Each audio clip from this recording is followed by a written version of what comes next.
Hello to all of my Potterheads and faithful followers, and thank you so much for joining me on my Harry Potter journey. It is my absolute favorite series, although through this process I have learned it's not a good idea to review your favorite books. Even though I have a critical mind anyways, there's a complete difference in reading a book and seeing problems versus reading a book and looking for problems. So this was not my most enjoyable read through. I will probably take some time off from Harry Potter just because I need to reset.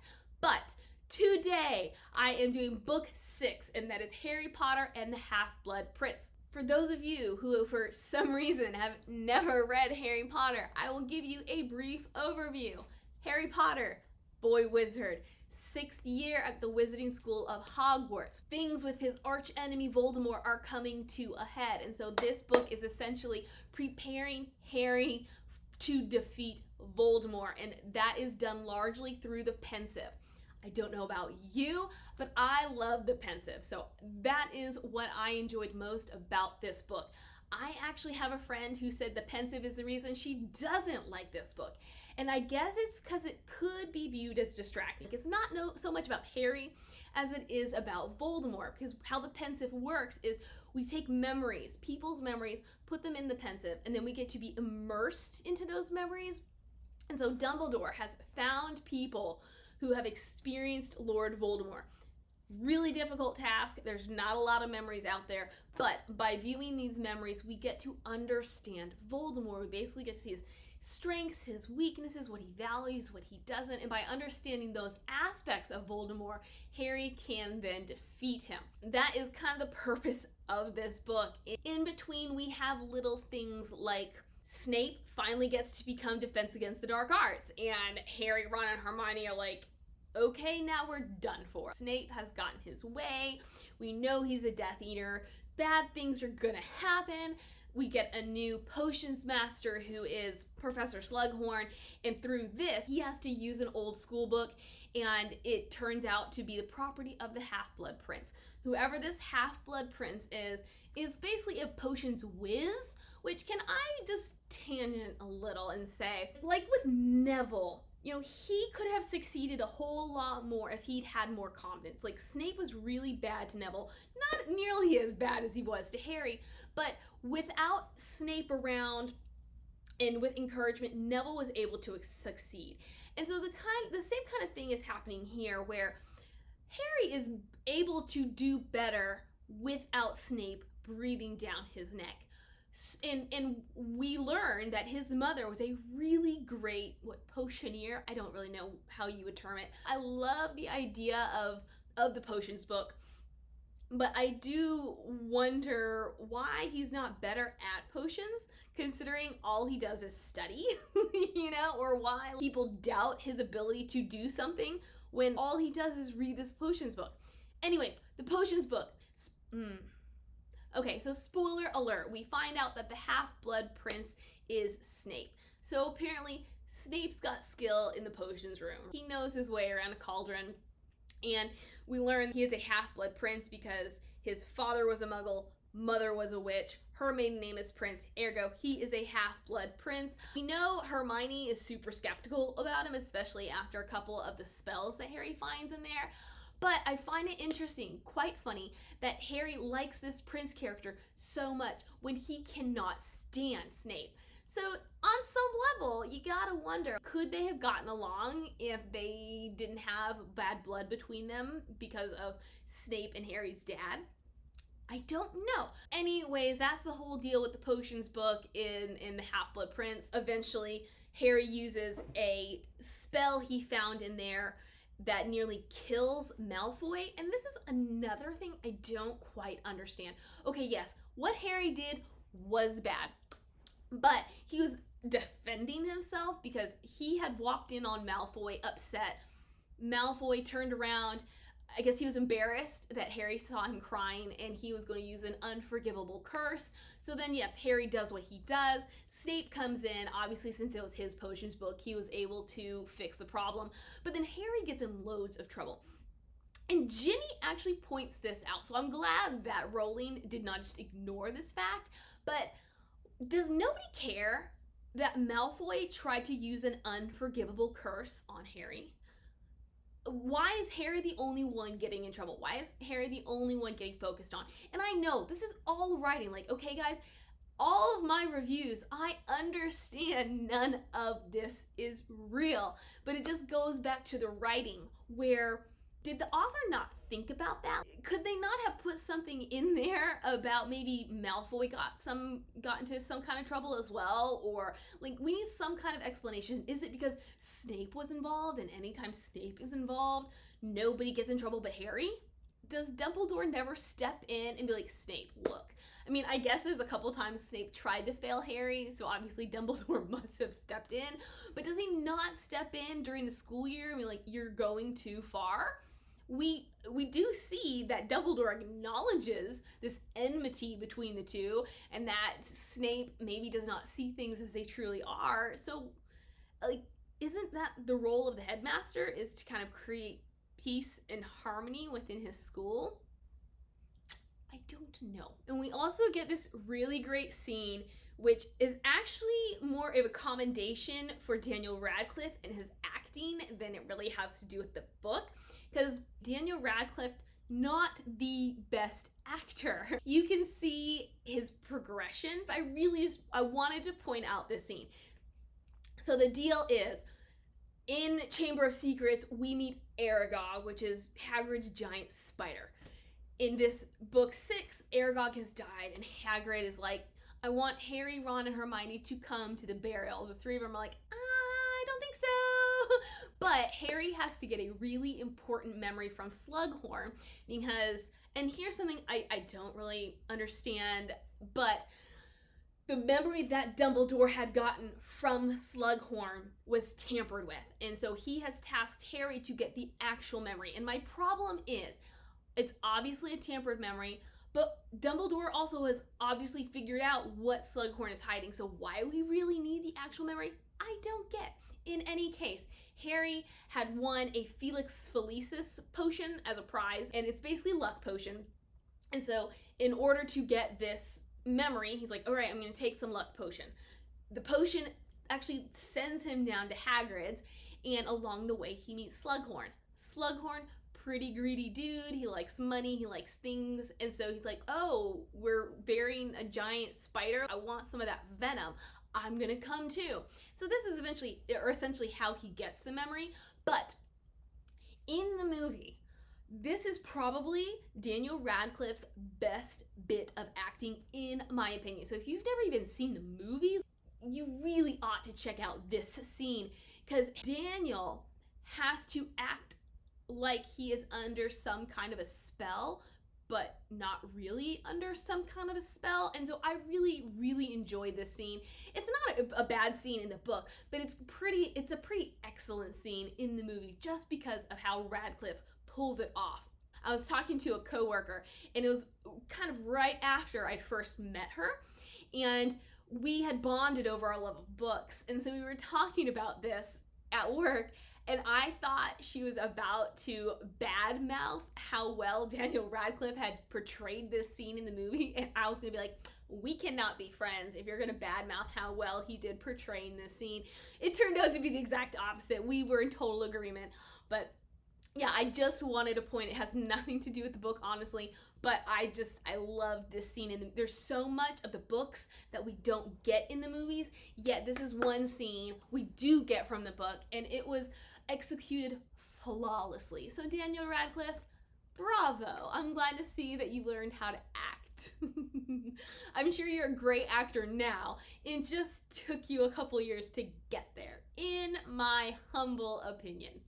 Through this process of learning about Voldemort, going into the pensieve, we learn that his ultimate goal in life is to be immortal. And that's kind of going back to Sorcerer's Stone, because the point of Sorcerer's Stone was Voldemort getting the stone so that he could be immortal. Dumbledore surmises that never would have sufficed for Voldemort, because he would have had to rely on an object.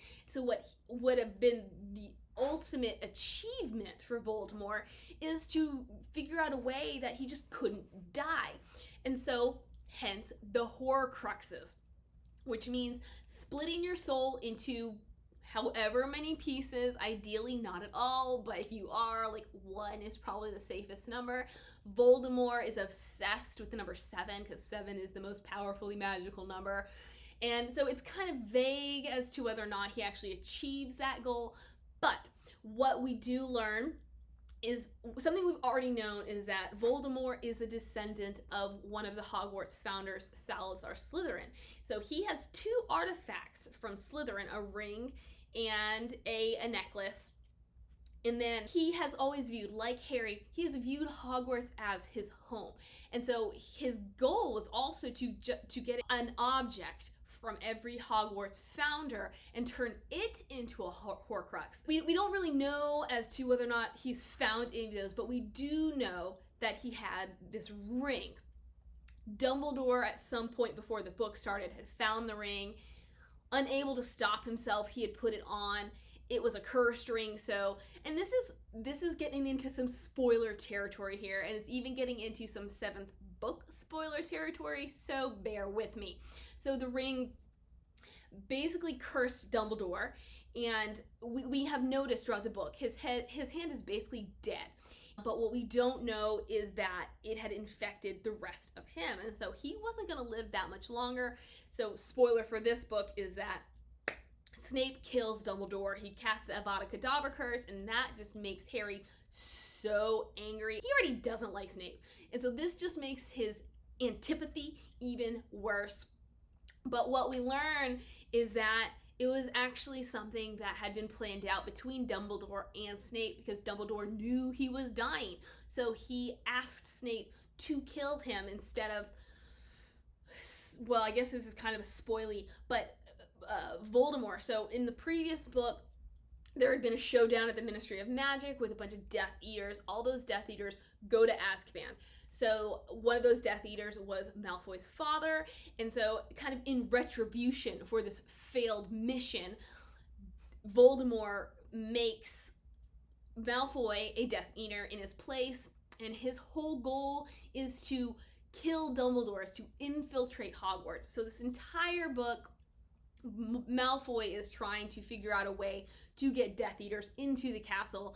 He has tried other attempts at killing Dumbledore that don't work but harm other people. Dumbledore knows this is happening. Dumbledore knows Voldemort wants him dead. And so instead of having Malfoy being the one to actually do it, he enlists Snape. So there we go. All that to say, 2 Horcruxes have been destroyed.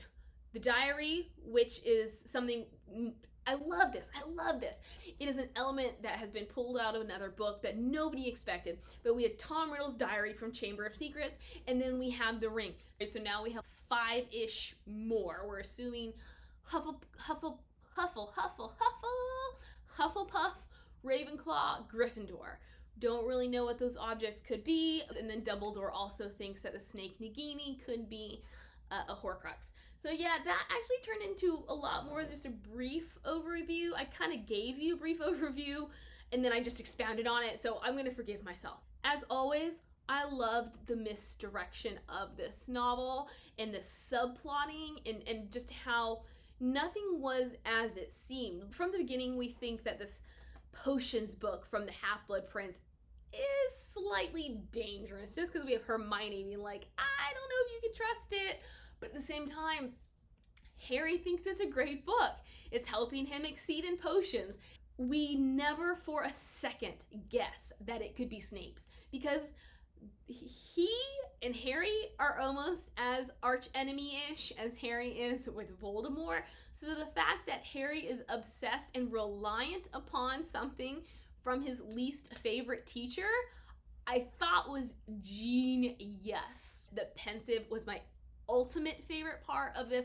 I really enjoyed getting to see all those past memories. It actually also goes back to the Goblet of Fire, where in the beginning we're set up with the death of the Riddles, or the deaths of the riddles, I guess technically should be plural.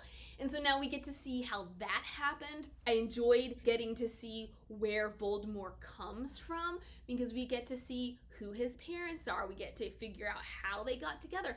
And this also explains why Voldemort is the way he is. I know I've already said that, but it explains to us why he cannot be empathetic. Because here's a spoiler, he was born not out of love, but basically out of witchcraft. Mother was a witch, father was a muggle. Mother essentially a product of inbreeding, not the cutest girl in the world. So in order to get Tom Riddle Sr. to love her, she had to put him under a spell. This is how Voldemort was born.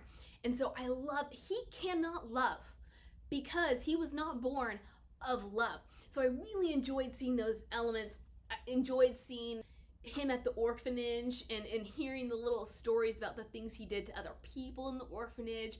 Although this sort of bothers me too, where Dumbledore, maybe, like, I'm trying to do the math here as to how old all these people are. We know that wizards live longer, but I'm guessing Dumbledore is in his 40s or 50s in this memory, and it's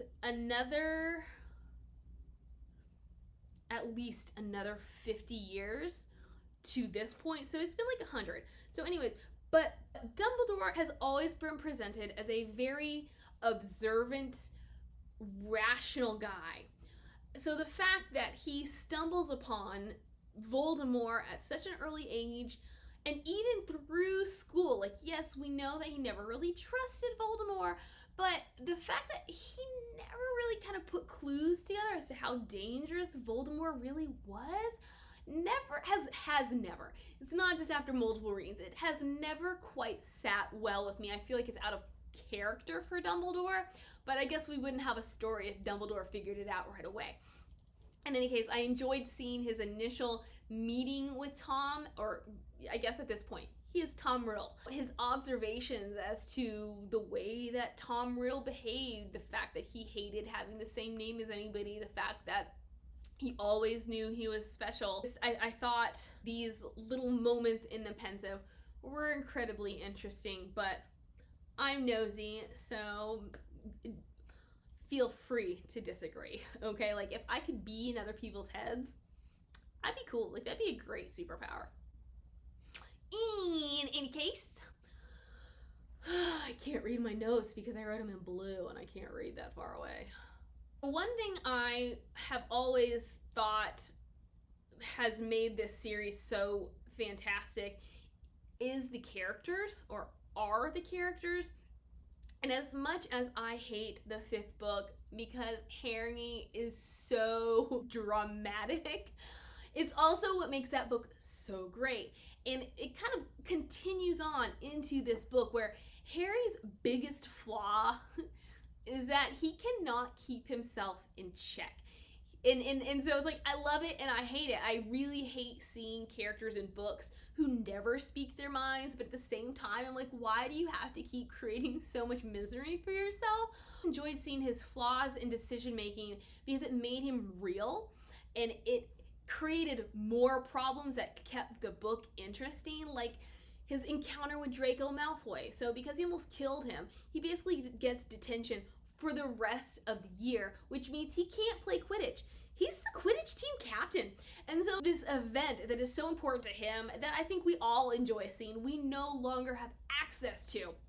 And so it's like, oh man, Harry, why did you have to do that to yourself? But at the same time, it helps Harry grow. It kind of expands the novel and has us looking in different places. As much as I hate seeing Harry's bad decisions, I think they make the book so much better because Harry is not perfect, and nobody likes a perfect protagonist.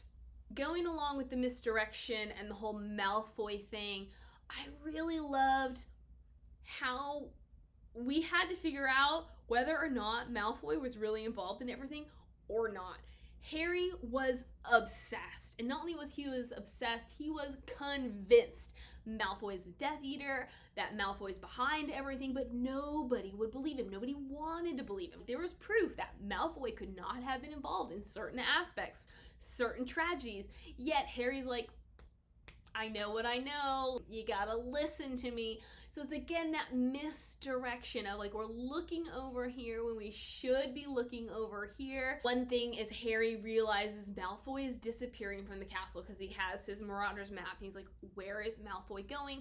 He overhears a conversation between Malfoy, Crabbe, and Goyle, and he's like, Malfoy is making them do things that they don't want to do. He's keeping secrets from his best friends, so he's got to be doing something. He eventually enlists Dobby and Kreacher to follow Malfoy to figure out where Malfoy is going, and he learns that is the Room of Requirement. Again, we're bringing aspects of past books in, and I love it. Harry's obsessed with getting into the Room of Requirement because he's like, if I can figure out what Malfoy's doing, then I can figure everything out.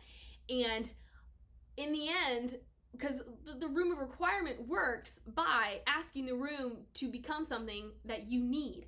And so Harry, much to everyone's dismay, especially Hermione, who's like, it doesn't work that way. You can't just tell it to show you what Malfoy's doing. You have to know. So Harry spends this entire book asking the wrong questions, only to eventually realize that he had the answer in front of him all along. Like, all he needed to do was find the room where he had stashed his potions book after he nearly killed Malfoy. So I love that we're just stressing this entire book about how to get into the Room of Requirement when we knew how to do it all along. I do wonder though, with repairing, so the deal is Malfoy in the previous book, when we had the Inquisitorial Squad, Fred and George had locked a Slytherin in a vanishing cabinet, and then somehow the vanishing cabinet broke as the kid tried to get out. So Malfoy realizes that there's a twin to this vanishing cabinet in Borgin and Burkes. And so what these cabinets can do is you step in one and then you can show up in the other, and you can be miles and miles and miles away from where you were. So he's like, all I gotta do is repair this one vanishing cabinet. And so my question then is, how does he know how to repair it? I mean, I guess that's kind of the crux of the matter, is it takes him an entire book to figure out how to fix it. Is this something that you need a hammer and nails for? Is this something that can only be repaired with magic? So how does Malfoy know how to repair it? Does he have any starting point whatsoever? He's a 6th-year student at Hogwarts. I don't know what kind of a student he is. I don't think he's like a Hermione. With his basic skill level, with his beginner skill level, how does he figure out how to repair this vanishing cabinet? Not a huge part of the story, but it is something that got me thinking, like, how is he capable of doing that? How did he know where to start when he never asked anybody for help? And that kind of reminds me, one of my biggest, I guess it's a pet peeve, one of my biggest issues throughout this series is Ron. I love him because he's Ron, because he's one of the trio, but as an individual, I don't care for Ron. In this book, he is a holy terror, particularly to Hermione. And I cannot figure out why anybody is still friends with him. Again, I know it's just a book. It's not real. But I wish Rowling would have given him certain characteristics and traits throughout this entire series that could have been redeeming. And I don't feel like we get that. We eventually get some in the next book. But in this book, it's like they're friends out of loyalty. Like he and Harry are friends out of loyalty. But I don't know what that loyalty is, except for the fact they've been through a lot together. Maybe they do a lot that we don't see, and that's what Harry likes about Ron. Why Hermione even likes, like, because here is where we see some of the romance starting to play out. What she finds appealing in Ron, I don't know, because as far as Rowling is concerned, none of these characters are particularly attractive. So I don't know. I know people become attractive to you because of who they are, but in my opinion, there's nothing attractive about Ron except that sometimes he can have a sense of humor. In this book, he becomes the Quidditch keeper. He had done it in the last book. He was terrible at it. He eventually gained some self-confidence and it helped them win. But in this one too, he has to regain that confidence. And then there's Ginny, who, I'm gonna go on another tangent here. Am I the only one who thinks she kind of comes out of nowhere? I think I mentioned this in a previous review where she's pretty mousy and then she kind of disappears and then she reappears in this book as a full force. And the explanation is, and so let me explain. Harry starts to like Ginny, right? And the whole explanation, and they get together at the end, is I couldn't talk to you in the beginning. And so in order to learn how to talk to you, I had to start liking other guys and get away from you so that I could then be around you. I felt like she went from nobody to somebody, and she was super saucy. She gets to join the Slug Club because she's really good at the Bat Bogey Hex, and so she's a force to be reckoned with. And yes, I know her mother is very strong-willed. There's a lot of strong-willed personality characteristics in her brothers, but I was just like, this is nothing that bothered me at first, but the more I read, the more I'm like, where did Ginny come from? We don't see any of this evolution. Then all of a sudden, not only is she gorgeous and has this fantastic personality to go with it, but she takes no prisoners. Anyways, so Ginny, at the beginning of this book, is dating someone else. Ron catches them making out and he flips his lid. And then he gets mad at Hermione because Ginny is like, you're only mad because you've never snogged anybody. Hermione snogged Victor Crumb. And so now Ron is upset with Hermione for something that happened 2 books ago. And then he never talks to anybody about it. He just becomes super surly and it affects his performance on the Quidditch pitch, and then that makes it even worse. I don't like Ron at all, and I wish he'd had redeeming characteristics so that I could like him, so that I could root for him and wish that he could gain that confidence and win it all. But instead, I'm just like, dude, let's replace Ron with Neville. So here are just some really small things, and then I'm gonna wrap it up and then we're gonna get out of here. Has nobody noticed that Harry can be like, that's a 3rd year, that's a 5th year. 1st years, I can get, they're teeny tiny. But does he know everybody in the school? How does he know what year everybody is in, especially if they're not a Gryffindor? I've already tried to do the math, and I've already asked the question as to how many people do you think are in each house or in each year. It's just one of those things that it just kind of caught my attention. I was like, how does he know? Does he actually know them? It's a question for the ages. Another question, Bill. At the end of the book, there is, when Malfoy repairs the cabinet and Death Eaters get into Hogwarts, Bill fights Greyback, who is a werewolf. Greyback scratches him or attacks him, does something, and it scars Bill for life, and he therefore has wolfish characteristics, or wolfish habits. So my question then is, how, if Greyback had not been transformed into a wolf, I don't know how close to the full moon we are, but if he hadn't been transformed, how could he have such a large impact on Bill's genetic makeup? I mean, he is the one who transformed Lupin, and his goal is to transform as many people as he can into werewolves. How much of his werewolfness is constantly present in his human form, so that Bill is permanently scarred in a significant way, enjoys his meat raw. It's just another thing. It's not important in the long run, but it's just another development question that I have, and probably that just comes from my writer's mindset, where I'm like, it's kind of cute on the surface, but the more you think about it, the more it doesn't make sense. This one, I guess it does pertain to this book, but it's also kind of sprinkled throughout other books. So, as I said, in order to find out what Malfoy is up to, Harry enlists Dobby and Kreacher. Kreacher is the house elf he inherited from Sirius after Sirius died. And so when we first meet Dobby, he has to punish himself for coming to warn Harry Potter.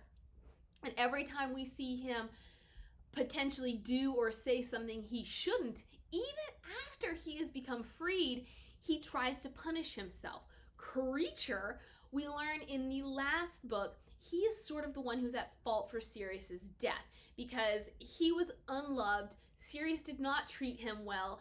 Sirius gave him a command that sort of gave him the leeway to leave the house. He goes to the Lestranges. He's the one who gives them the idea that if Voldemort goes after Sirius, he can then attract Harry to the Ministry. Long story short, why is it that Kreacher seems to be able to do things without punishing himself, yet Dobby can't?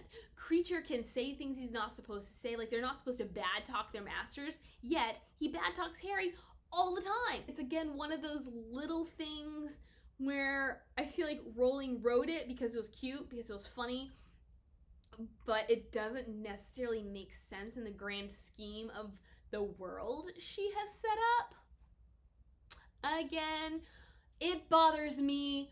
I hope it doesn't bother you now. I hope you actually just have an answer for me. I guess that's it for now. I really enjoy this book. I know I've said that the first and the seventh are my favorites. And I guess if hard pressed to put them in order, I would say seventh book because of its development, first book because of that newness, that excitement, and then I'd probably go with this one, with the sixth book, just because I really enjoyed the pensieve. I enjoy seeing all those little memories. As much as I dislike the fifth book, I don't dislike the content, I just dislike Harry. I would go Harry, or the fifth book, and then I'd probably do Goblet of Fire, just because again, the plotting is impeccable. And then I don't know where I would place the second and the third. A lot of people don't like Prisoner of Azkaban, or at least they didn't like the movie. They thought it was a little slow. I don't know. How would you rate the books? Like, in what order would you put them from favorite to least favorite, or least favorite to favorite? I think I would order them differently in terms of personal preference versus how well they're written. and that's what's hard for me, is it would take a lot of thought. In any case, come back tomorrow for our last book, and we'll finish this up and move on to something else. I can't wait to see you, and I'll talk to you later. Bye!